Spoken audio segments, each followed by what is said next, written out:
지난 주일은 우리 늘샘교회 1년에 한 번씩 있는 새생명 축제를 은혜롭게 잘 치렀습니다.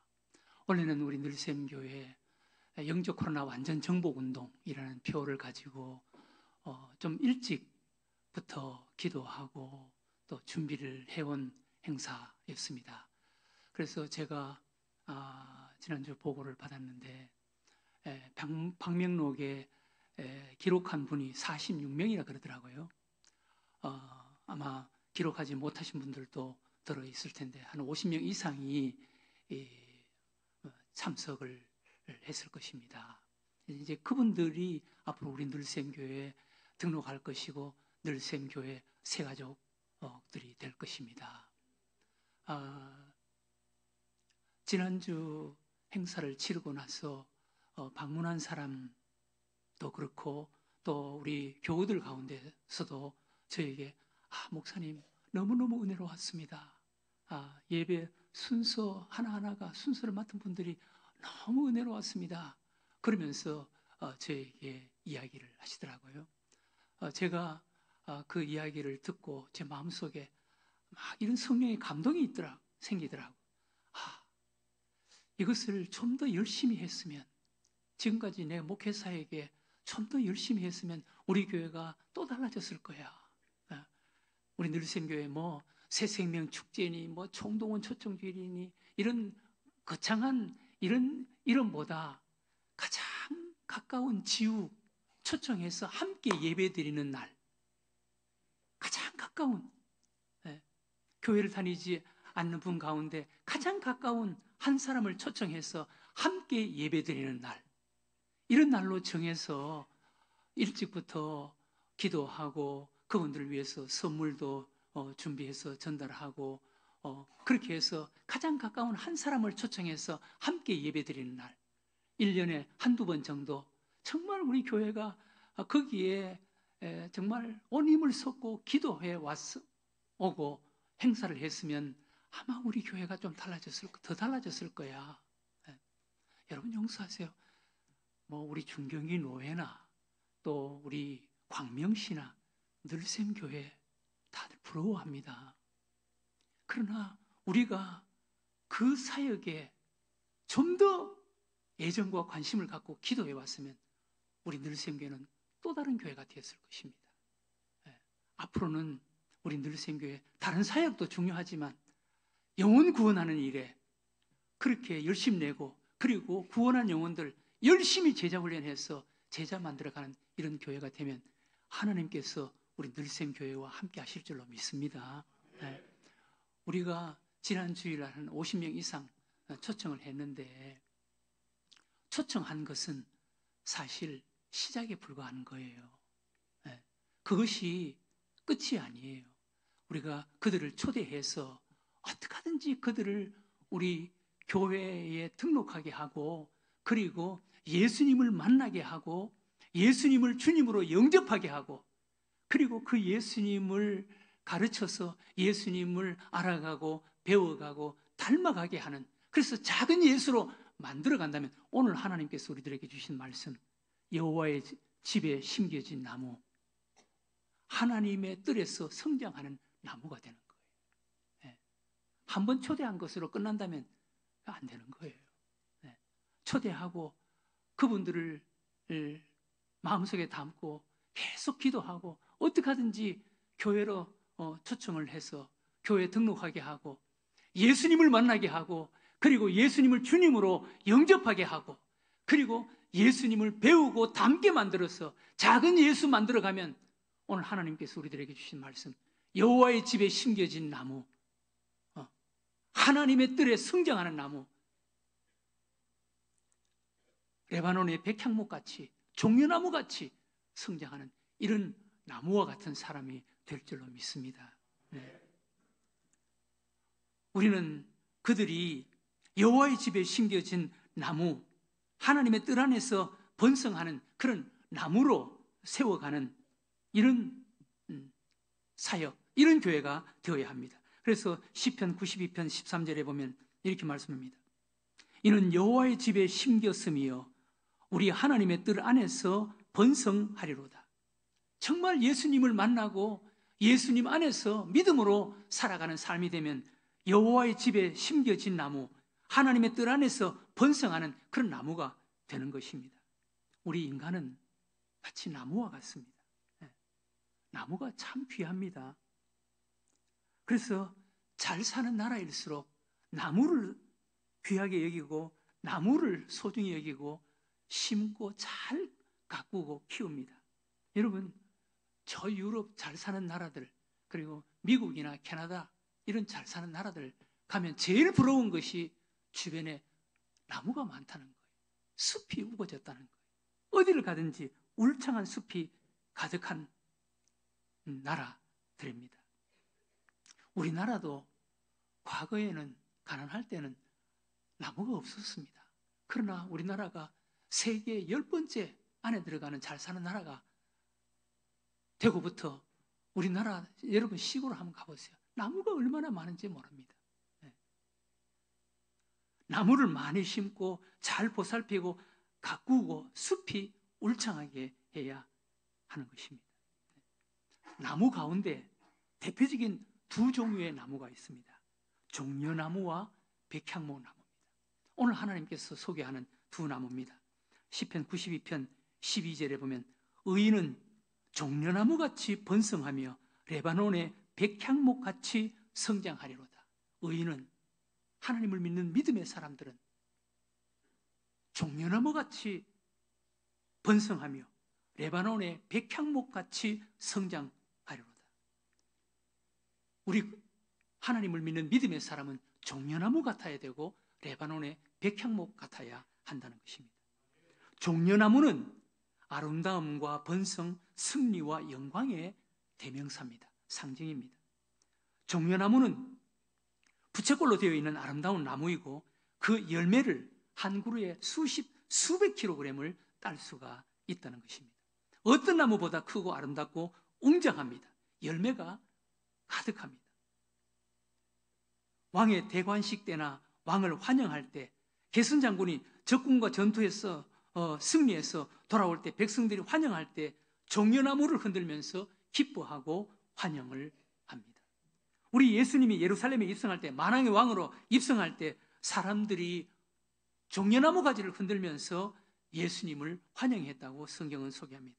요한복음 12장 12절 이하에 그 이튿날에는 명절에 온 큰 무리가 예수께서 예루살렘으로 오신다는 것을 듣고 종려나무 가지를 가지고 맞으러 나아가 외치되 호산나 찬송하리로다. 주의 이름으로 오시는 이 곧 이스라엘의 왕이여 하더라. 예수님이 만왕의 왕으로 예루살렘에 입성할 때 예수님을 환영하는 수많은 사람들이 종려나무를 흔들면서 예수님을 환영했다는 것입니다. 만왕의 왕이신 예수님을 환영했다는 것입니다. 또 요한계시록에 보면은 구원받은 하나님의 백성들이 하나님의 나라에서 하나님의 나라에 입성을 해서 거기서 종려나무를 흔들면서 하나님을 찬양하는 모습이 소개됩니다. 요한계시록 7장 9절 이하에 보면은 이 일 후에 내가 보니 각 나라와 족속과 백성과 방언에서 아무도 능히 셀 수 없는 큰 무리가 나와 흰옷을 입고 손에 종려가지를 들고 보좌 앞과 어린 양 앞에 서서 큰 소리로 외쳐 이르되 구원하심이 보좌에 앉으신 우리 하나님과 어린 양에게 있도다 하니 모든 천사가 보좌와 장로들과 내 생물의 주위에 서 있다가 보좌 앞에 엎드려 얼굴을 대고 하나님께 경배하며 이르되 아멘. 찬송과 영광과 지혜와 감사와 존귀와 권능과 힘이 우리 하나님께 세세토록 있을지어다. 아멘 하더라. 네. 구원받은 하나님의 백성들이 하나님의 나라에서 종려나무, 승리와 영광을 상징하는 종려나무 가지를 흔들면서 하나님을 찬양하는 그런 모습이 성경에 소개됩니다. 이와 같이 종려나무는 번성, 아름다움, 승리, 영광을 상징하는 나무입니다. 두 번째, 하나님의 집에 심겨졌고 여호와의 집에 성장하는 나무 중에 하나가 백향목 나무라고 있습니다. 백향목. 백향목은 강하고 향이 있고 장수하는 나무로 귀한 재료, 귀한 제목으로 쓰임받는 것으로 알려져 있습니다. 백향목 나무는 내성이 강하고 향이 진해서 벌레나 해충들이 나무를 상하게 하지 못한다는 것입니다. 그래서 이 백향목은 하나님의 성전을 건축할 때 가장 귀한 제목으로 쓰이는 나무입니다. 솔로몬이 성전을 건축할 때 레바논으로부터 지중해 바다 위로 이 백향목을 실어와서 예루살렘 높은 곳에 공수해서 거기서 예루살렘 성전을 건축했다는 기록이 있습니다. 이 레바논의 백향목은 레바논 추운 지방에서 서식하기 때문에 나무가 아주 질기고 강하고 단단한 것으로 소문이 나 있습니다. 우리 하나님을 믿는 믿음의 사람, 우리 하나님의 사람들은 백향목처럼 인내력이 강하고 향이 있는 나무가 되어야 하는 것입니다. 그러기 위해서는 레바논에서 자란 백향목처럼 고난과 시련 속에 강해져야 한다는 것입니다. 믿음은 고난과 시련 속에 내성이 생기고 강해지고 그래서 참된 믿음의 사람이 되는 것입니다. 그래서 그 사람이 하나님 앞에 부름을 받고 하나님 앞에 세워져서 귀하게 쓰임받게 되는 것입니다. 성경 속에 진정으로 강한 믿음의 사람, 하나님 앞에 쓰임 받았던 사람들의 그 비결이 무엇이었습니까? 다 고난 속에 하나님 앞으로 나아갔고, 고난 속에 하나님 앞에 엎드렸고, 고난 속에 기도했고, 하나님을 만났고 경험했고, 하나님으로 붙잡혀서 믿음으로 강한 사람이 된 거예요. 여러분, 요셉 보세요. 요셉이 그렇게 귀한 믿음의 사람이 될 수 있었던 비결이 뭐였습니까? 고난 속에 하나님을 만나고 하나님을 경험하고 하나님에게 붙잡혀서 하나님의 사람이 된 거예요. 믿음의 사람이 된 거예요. 그래서 요셉이 될 수 있었던 것입니다. 레바논의 백향목 같은 사람이 된 거예요. 여러분, 하나님께서 선민 이스라엘 백성들, 애굽에서 구원한 이스라엘 백성들, 그들을 40년 동안 광야길을 걷는 그 고난의 길을 통과하게 한 이유가 뭐였겠습니까? 그 광야 속에서, 그 고난 속에서 하나님을 만나고 하나님을 경험하고 하나님을 믿는 믿음의 사람으로 만들기 위해서 40년 동안 고난의 길을 통과하게 하신 줄로 믿으시기 바랍니다. 그래서 레바논의 백향목 같은 사람이 되는 거예요. 다윗이 그토록 그 강한 믿음의 사람이 될 수 있었던 비결이 뭐였겠습니까? 고난 속에 강해진 거예요. 네. 고난 속에 하나님 앞에 나아갔고 하나님 앞에 엎드렸고 기도했고 그리고 하나님을 만났고 하나님을 경험했고 하나님에 의해서 하나님에게 붙잡혀서 하나님을 믿는 믿음으로 그렇게 강한 사람이 된 거예요. 그래서 하나님 앞에 그렇게 귀하게 쓰임받는 사람이 된 거예요. 우리 하나님을 믿는 믿음의 사람은 레바논의 백향목같이 레바논의 그 추위 속에 참고 견디고 내성이 생기고 강한 그런 백향목 같은 그런 사람이 되어야 하는 줄로 믿으시기 바랍니다. 초대교회 성도들이 그렇게 강할 수 있었던 비결이 뭐였겠습니까? 성령 받고 성령에 붙잡혔기 때문에 그것도 하나의 방법이었겠지만 여러분, 초대교회 성도들이 강할 수 있었던 비결 중에 하나는 초대교회의 그 무서운 핍박, 불같은 핍박 속에서 참고 견디고 인내력이 생기고 하나님 앞에 나가서 매달리고 기도해서 하나님을 경험하고 하나님에 의해서 그렇게 강한 자가 된 줄로 믿으시기 바랍니다. 그게 초대교회 성도들의 강할 수 있었던 비결인 거예요. 고난이 없으면 강해질 수가 없어요. 사도행전 4장 29절 이하에 주여 이제도 그들의 위협함을 굽어보시옵고, 그들의 위협함 얼마나 무서운 핍박이었습니까? 위협함을 굽어보시옵고 종들로 하여금 담대히 하나님의 말씀을 전하게 하여 주시오며 손을 내밀어 병을 낫게 하시옵고 표적과 기사가 거룩한 종 예수의 이름으로 이루어지게 하시옵소서 하더라. 빌기를 다음에 모인 곳이 진동하더니 무리가 다 성령이 충만하여 담대히 하나님의 말씀을 전하니라. 여러분, 영국의 청교도들 미국에 가서 그 신대륙 지중해를 건너서, 그 당시에 지중해를, 그 보트를 타고 지중해를 가는 것은 죽음 내걸고 가는 거예요. 플리머스 항에 도착했을 때 반은 죽었다 그랬어요. 반은. 그 청교도들이 그 죽음을 담보를 하고 새로운 신대륙을 찾아 나섰던 이유가 뭐였습니까? 영국의 청교도들이 영국의 국교, 정교 회원들인데 핍박을 받아서 하나님 잘 믿기 위해서 영국을 떠난 거예요. 새로운 나라로 간 거예요. 하나님 잘 믿기 위해서. 그래서 지중해를 지나가면서 수많은 사람들이 죽고, 그리고 미국 신대륙에 거기 도착했어. 거기서 세운 나라가 미국이에요. 여러분, 어려움이 없고 고난이 없고 핍박이 없으면 그냥 느슨해지는 거예요. 우리 한국 교회가 가장 강하고 향기를 풍겼던 그런 때, 그런 교회가 언제였습니까? 일제 36년.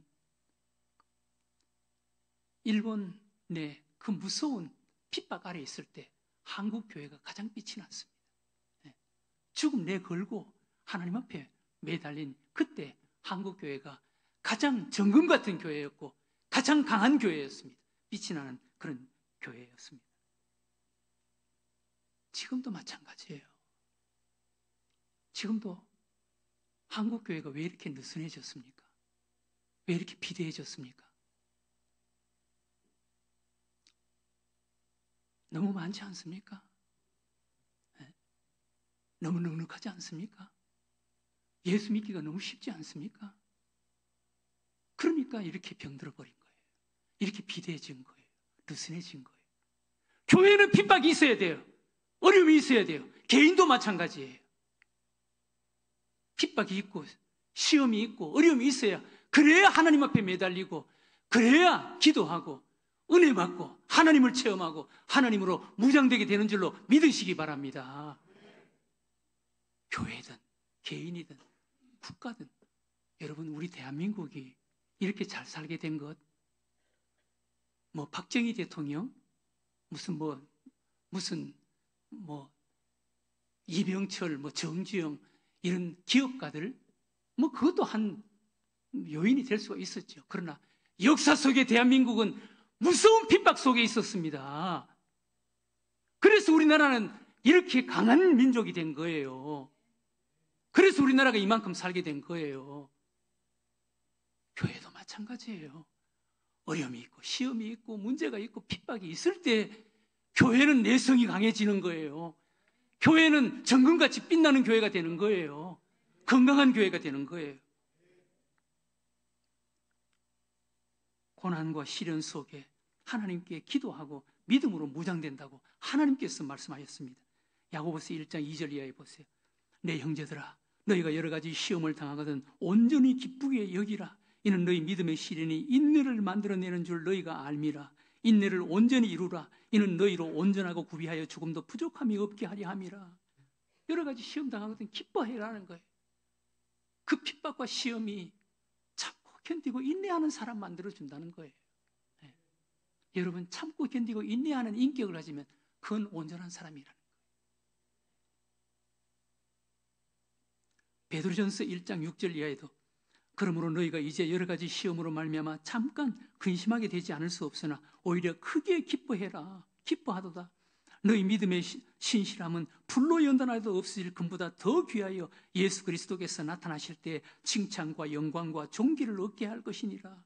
여러 가지 시험이 있으면 기뻐하라는 거예요. 그것은 그 시험이 불로 연단해도 없어질 금보다 더 귀한 정금이 되게 한다는 거예요. 그래서 예수 그리스도 나타나실 때 칭찬과 영광과 존귀를 얻게 하기 위해서라는 거예요. 여러분, 혹시 우리 늘샘교회에 어떤 어려움이 있습니까? 핍박이 있습니까? 시험이 있습니까? 감사해야 돼요. 그것 때문에 우리 교회가 내성이 강해지고 하나님 앞에 기도하게 되고 정금 같은 교회가 되는 줄로 믿으시기 바랍니다. 하나님께서는 사랑하는 교회, 사랑하는 사람을 이런 고난을 통해서 다듬고 만들어가는 거예요. 네. 그래서 우리는 아름다운 나무로 자라기 위해서는 하나님의 집에 심겨져야 된다는 거예요. 네. 시편 92편 13절 이는 여호와의 집에 심겼음이요 우리 하나님의 뜰 안에서 번성하리로다. 여호와의 집에 심겨진 나무, 여호와의 집에 심겨진 나무, 이것은 요한복음 15장에 말씀하시는 포도나무와 가지와의 관계입니다. 우리 신앙생활 포도나무와 가지. 오늘 세례식이 있기 때문에 좀 빨리 끝내야 돼서 제가 빨리 말씀을 읽어드리겠습니다. 요한복음 15장 1절 4절 나는 참 포도나무요 내 아버지는 농부라. 물은 내게 붙어 있어 열매를 맺지 아니하는 가지는 아버지께서 그것을 제거해 버리시고 무릇 열매를 맺는 가지는 더 열매를 맺게 하려 하여 그것을 깨끗하게 하시느니라. 너희는 내가 일러준 말로 이미 깨끗하여졌으니 내 안에 거하라. 나도 너희 안에 거하리라. 가지가 포도나무에 붙어 있지 아니하면 스스로 열매를 맺을 수 없음 같으니 너희도 내 안에 있지 아니하면 그러하니라. 나는 포도나무요 너희는 가지니 그가 내 안에 내가 그 안에 거하면 사람이 열매를 많이 맺나니 나를 떠나서는 너희가 아무것도 할 수 없음이라. 사랑하는 교회 여러분, 여호와의 집에 심겨진 나무, 하나님의 뜰 안에서 번성하는 나무는 어떤 나무입니까? 포도나무와 가지와의 관계. 예수님과 우리와의 관계는 나무와 가지와의 관계. 예수 그리스도 그분께 붙어 있을 때 그분에게 수분을 공급받고 진액을 공급받고 영양분을 공급받고 가지는 나무에 것이 되어 있을 때 열매를 맺는다는 거예요. 그랬을 때 우리는 여호와의 집에 심겨진 나무, 하나님의 뜰 안에서 번성하는 나무, 종려나무와 같이 레바논의 백향목 같이 자라게 되는 줄로 믿으시기 바랍니다. 우리는 이런 관계가 돼야 되는 거예요. 예수님 그냥 교회 한번 초청하는 것으로 끝나면 안 돼요. 그들로 하여금 예수님을 만나게 하고 예수님을 주님으로 영접하게 하고 예수 그리스도 그분 안에서 살아가는 자로 만들 때, 우리가 섬겨줄 때 종려나무와 같이 레바논의 백향목 같이 하나님의 집에 하나님의 뜰에서 자라나는 나무가 되는 줄로 믿습니다. 우리는 전도해야 돼요. 그리고 그들을 잘 섬겨줘야 돼요. 과거에 D.L. 무디라는 한 어린아이를 전도한 사람이 있습니다. D.L. 무디. D.L. 무디는 구두 수성공, 구두방 점원이었습니다. 그런데 그 아이를 그 누군가가 전도를 했어요. 그런데 나중에 이 D.L. 무디가 D.L. 무디 목사가 되는 거예요. D.L. 무디 부흥사가 되는 거예요. 오늘날 미국에 D.L. 무디의 이름, D.L. 무디 신학교, D.L. 무디 성경학교, D.L. 무디 선교단체, D.L. 무디 교회, D.L. 무디 이름으로 되어 있는 것이 100개가 넘는다는 거예요. 그런 사람이 된 거예요. 구두수성공인 사람, 어린아이 전도한 사람 했는데 D.L. 무디가 된 거예요.